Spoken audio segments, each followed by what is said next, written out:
One of the automation features that Vault offers is to set up canned responses when an inquiry hits your holding area. So if you're looking for your holding area on Vault, you come to the contacts and then inquiry holding area, and here you'll find all the inquiries that come through from your website or the portals, etc. Now obviously it's quite time consuming to email back each of these people individually. So what I'm going to show you how to do is to set up canned responses against a property. So what will happen is either when the contact is, or when the inquiry is added to your database, they can be sent an email, or alternatively you can automate it so when it hits your holding area it can also be sent an email. You can choose between the two things. In order to find out which of those two things you have set at the moment, you just need to come down to settings and then come to set up automation and then office automation. And here you can see holding area. This is what happens. So for rentals, we've got it set as to send a canned response as soon as the inquiry reaches the holding area. However, you can untick that, which means you can go through each contact and verify them, add them to the database manually, and then it will send them the canned response. Okay, so the first thing you need to do is to set up an email response template. So you need to come back to the settings menu and then come down to where it says e-marketing. Don't be confused because there's an e-marketing up here, but this is the e-marketing under the settings menu. And then come to email responses. And as you can see at the top of the list, I've got two email templates set up. One for property unavailable and one for property available. And I've put canned responses in brackets there so it's easy to identify those templates. So if you've never set up an email response template before, I'm going to show you how to do that. I'm going to just show you the content of one of these. So I'm going to go into the unavailable, and this is the template I've set up. So I'm just going to copy the content of this for the moment. Okay, so you click create email response. I'm just going to paste the content in here.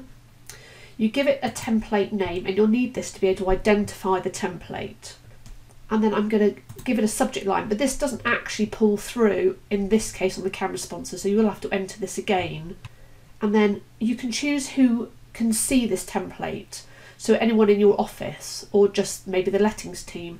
So you can set that here, but I tend to just leave it as everyone in the office.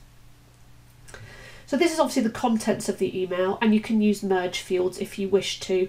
In this case, we've got first name merge field, and we've also got the property address merge field in here. And in order to add them, you can choose from the list under the merge fields option here. So let me just demonstrate. If you click on merge fields and say you want to add a greeting, you just click there and it adds the merge field in for you. The other thing to bear in mind with email responses, you don't need to put any sort of signature because that is pulled through from the signature that's set up in Vault already. So once you're happy with the content of your template, you just click Save Response. And now you'll see here we have the property unavailable test canned response. So the next job is to add it onto a property. So I'm going to add it onto a test property.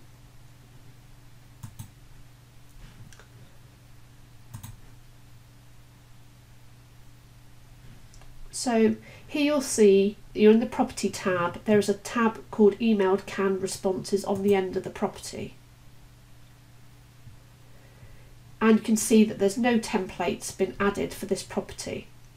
So what you need to do is click create email response, and you choose the template you want to use. So we're just going to use our test one, which we've just set up. And what it does is it pre-populates the email. Now at this point you can edit this template.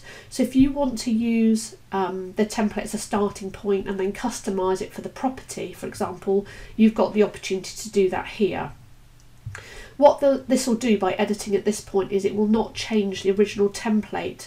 It will only change the email response for this particular property. Okay, so the next thing you need to do is give a template name. So I'm going to call that property unavailable because that's what the content is about.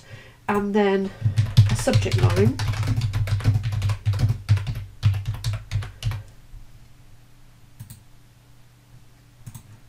Okay, and you can see who the email comes from as default.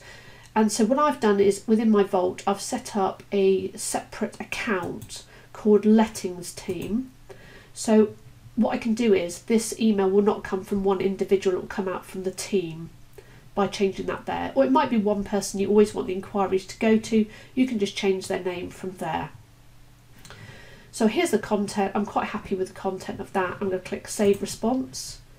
And the one last thing we need to do is we need to on this email automation option here. So for the holding area, we need to change it to the template.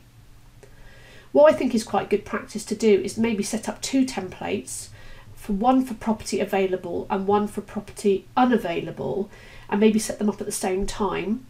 And then as part of your procedure, as soon as that property has been let or withdrawn, you can change which template is being used here. So now, as soon as an inquiry is made for this particular property, obviously this is a test property, so won't actually get inquiries for it, and depending on the automation settings, whether it's as soon as they hit the holding area or not, or whether you choose to have to trigger it when you add them to your database, they will be sent that email letting them know the status of that property.